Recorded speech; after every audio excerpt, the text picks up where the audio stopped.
కేంద్రం ఇస్తానంటుంది. రోడ్డు వేయించడానికి కావాల్సిన మెటీరియల్ ఎవరు ఇస్తారు?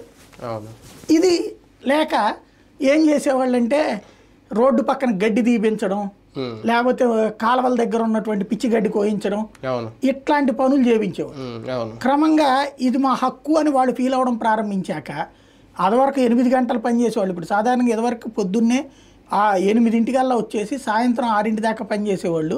ఇవాళ రోజున ఎన్ని గంటలు పనిచేస్తున్నారని 3 గంటలు 4 గంటలు పనిచేస్తున్నటువంటి సందర్భం.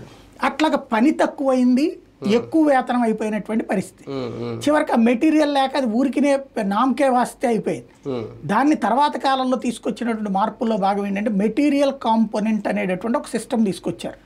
అంటే ఈ ఉపాధి హామీ పథకం కింద ఏదైతే పనిస్తున్నారో ఒక రోడ్డు వేస్తున్నారంటే ఆ రోడ్డుకు కావాల్సిన మెటీరియల్ సొమ్ములు కూడా కేంద్ర ప్రభుత్వం భరించేటట్టు అట్లాగా ఇప్పుడు డబ్బులు వస్తున్నాయి. దాని కింద రోడ్డు వేయచ్చు, చిన్న చిన్న డ్రైనేజీలు కట్టించవచ్చు, నీటికి సంబంధించినవి చేయొచ్చు, ఇవన్నీ చేయించవచ్చు. ఇది సహజ సిద్ధంగా వచ్చినటువంటి కేంద్ర ప్రభుత్వ నిధులతో నడిచేటటువంటిది. ఏదోవరకు 100 రోజులు పరిపెట్టేవాళ్ళు ఇప్పుడు 200 రోజులు మొన్న కరోనా టైంలో ఇచ్చింది కేంద్ర ప్రభుత్వం, ఏడాదికి 200 రోజులు చొప్పున. ఎందుకంటే అప్పుడు శాంతం పని లేదు కాబట్టి వాళ్ళతో వేరే పనులు ఏమైనా చేయించుకోమని అప్పుడే రోడ్లు గీడ్లు అట్లాంటి యాక్టివిటీ మీదకి వెళ్ళింది. 200 రోజుల పనులు లెక్కన చేశారు. అప్పుడు 2 ఏళ్ళు 200 రోజులు తర్వాత మళ్ళీ 100 రోజులు నడుస్తుంది. ఇందులో కొత్తగా ఇచ్చేది ఏమీ లేదు. ఎవరికాళ్ళు అట్లా ఫీల్ అవ్వాలి. అప్పుడున్న ప్రభుత్వం నేను ఇస్తున్నాను, వాళ్ళు ఎవడో ఆ ఫీల్ అవ్వడం.